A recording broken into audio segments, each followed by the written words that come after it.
Welcome back to Chinese 270, China and the West. Where had we left off last week? Well, we had of course discussed the impact of the Jesuits, and especially maybe Matteo Ricci and Joachim Bouvet, on Europeans. And we had of course focused really on the influence on the Enlightenment and the intellectual climate in Europe, and of course also on architecture and other parts of European life. And we had concluded that the idea, the concept of China slowly started to take shape in Europe, just like the map of China became more and more complete in a way. Now today we're going to shift gears and we're going to talk about another really important example of Sino-Western relations, one that would continue in a way to make the idea of China even more concrete, and that would help to sort of put the map of China really into the consciousness of the West, which still at that point, for the most part, is Europe. So we're going to read an article, and I'm going to say a little bit more about that at the end, but you might also want to start with that, and that is of course the Dutch East India Company and the China trade. It's a relatively short article, but it's really interesting. The China trade, of course, had been an aspiration for Europeans for centuries, right? In a way, we started with that. Marco Polo, of course, was driven in a way to China, right? To that place that at the time wasn't even called China yet, by the promise, if you want, of those riches, silk and other products. And I think we also mentioned that even Christopher Columbus, right, on his way to well, to America without knowing he was going to America, right? He had hoped to find the riches of Cathay, of India, of East India. He carried a copy of Marco Polo's account with him, right? So trade was always really a very important motivating factor for people to seek that Sino-Western relationship. Now, in 1535, Portuguese traders were the first to obtain the rights to carry out trading activities with China. We've already mentioned that, right? And then in 1557, they established a permanent settlement and a Jesuit mission in Macau, Auman, right? Let's remind ourselves where it is, right? This is a map of China, right down here at the mouth of the Pearl River. We'll have another map later. So it's near Canton, the city of Canton, Guangzhou. And it becomes the primary trading port for European trade. And for the time being, it's dominated by the Portuguese. Okay, note that we're going to talk about the Dutch, but of course the first were the Portuguese. And, you know, it was the Portuguese who then at first had this monopoly and who brought Chinese products, including porcelain, right? Blue and white Ming Dynasty porcelain, we looked at some, and silk, etc., to Europe. Being at first unable to trade directly with China, the Dutch, who were Protestant, and again, you know, this is religion and the religious conflict in Europe, which we already talked about a little bit, right? The Reformation, the conflict between Catholics and Protestants, also in a way had an impact on trade, right? So it was the Catholics who traded with the Chinese, and the Catholics did not permit. Of course, you know, the question is always, well, is this really a religious question, or is it purely an economic question, or a little bit of both? Anyway, so the Dutch originally, if they wanted to trade or purchase Chinese products, they would either secure them by purchasing them, you know, in other places where Chinese products were traded, like in Batam and in Java, where the Dutch were already trading, or they stole them from the Portuguese by looting Portuguese ships. Now, in the 17th century, the Dutch began to popularize tea in Europe. So it was really the Dutch who brought us tea in Europe. First as a medicinal beverage, and later on it sort of became a fashionable drink for the wealthy. Again, the Portuguese and the Spanish really were the first who had a monopoly on the East Asia and America trade.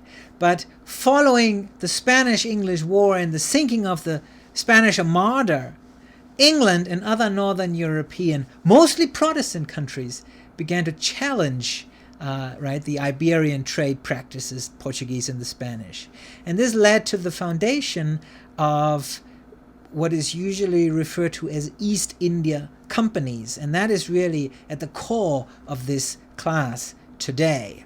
Let's take a step back. Prior to the 1600s, most trade in Asia was really intra-Asian, so it was Asian merchants, Muslims from the Middle East who were trading goods, and it was, the Europeans didn't really play a role at all on that maritime trade, right? And this really only began to change during the age of exploration, and as I mentioned later on, the establishment of European East India companies. A lot of this, and I've already mentioned the Dutch a few times, has to do with what is sometimes referred to as the Dutch Golden Age, spanning for roughly 100 years from the late 16th century to the late 17th century. And here is a map.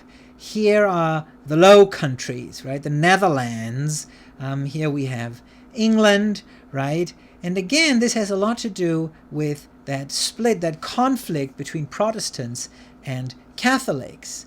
Now, this Dutch Golden Age then really was a time when Dutch trade, science, art played a preeminent role in Europe and beyond. What does all of this have to do with trade?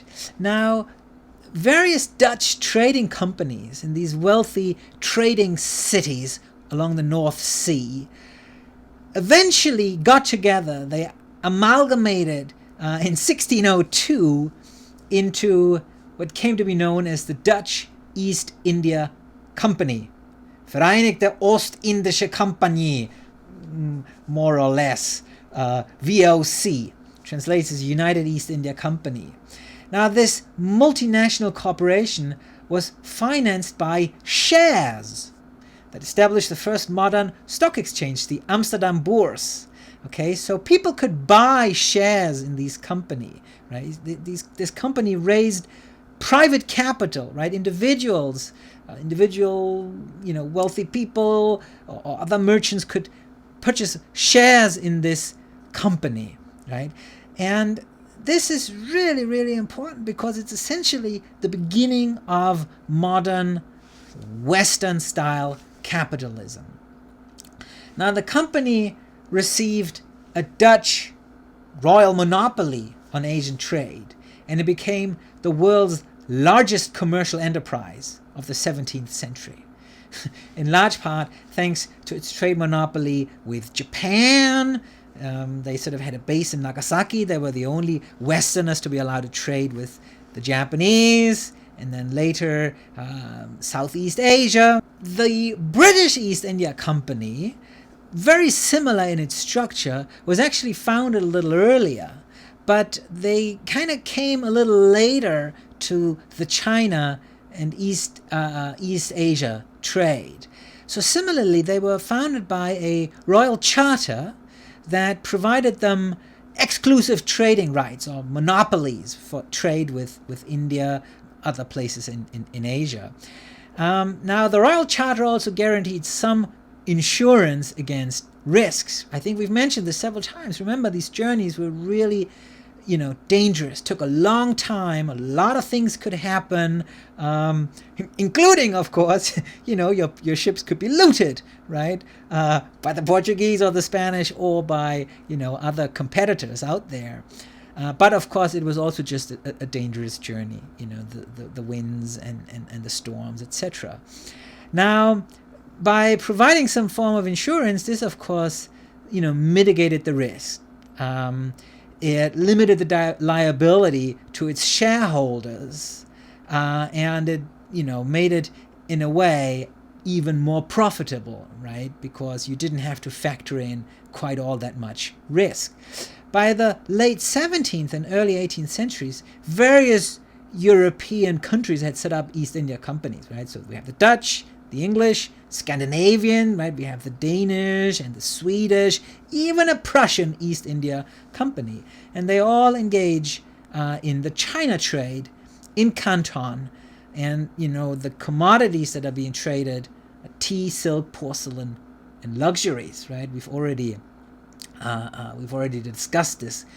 Now, back in China then, in the 1750s, the Kangxi Emperor had granted licenses to a group of Chinese merchants in Canton to conduct trade with foreigners. So in China, trade was always highly regulated. It wasn't that everybody could just engage in this trade. So you had this designated group of merchants, and they are usually referred to as Hong merchants in English, or Ko-Hongs, which is sort of a romanization of these two Chinese characters, Gonghang.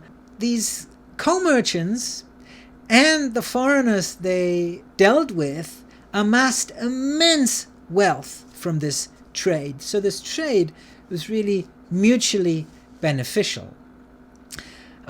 These Ko-Hong merchants had a monopoly on all commercial transactions with foreigners. And what is interesting is they were really famed for their combination of business shrewdness and commercial honesty. I'll say a little bit more about that in a minute. They stood security for the Europeans with whom they dealt. So it was really trust, again, it went both ways. And they also acted as a buffer. They also acted as translators between foreign merchants and the imperial authorities. And here on the left, you have a nice view of Canton. This is, of course, a trade painting, right? And here in the foreground, you see these buildings here. These are what are usually referred to as the Western factories. So they're not factories in the sense, that stuff is being produced there. There were more warehouses where goods would be stored for a period of time. And just to remind ourselves then, right, this map of China, this is another European map from, I think, the late 17th century, is, it's taking shape. It's looking more and more like China. And again, a lot of that had to do with these increased trading activities. And those trading activities, right, they took place down here, the mouth of the Pearl River Delta. And here we have that map a little bigger, right? Canton, of course, is the main city. You might remember Whampoa, Huangpu. We saw, some paintings and we heard the poems talk about Whampoa, the place where Western ships moored. So this is as far as Western ships would go up the Pearl River. And then we have Macau down here, and of course Hong Kong on the other side of the Pearl River Delta. But Hong Kong is not going to play a role until next week. It's not going to play a role until much later, really, the 1850s. But we'll talk about that next week. But for now, I will see you shortly in our second course stream.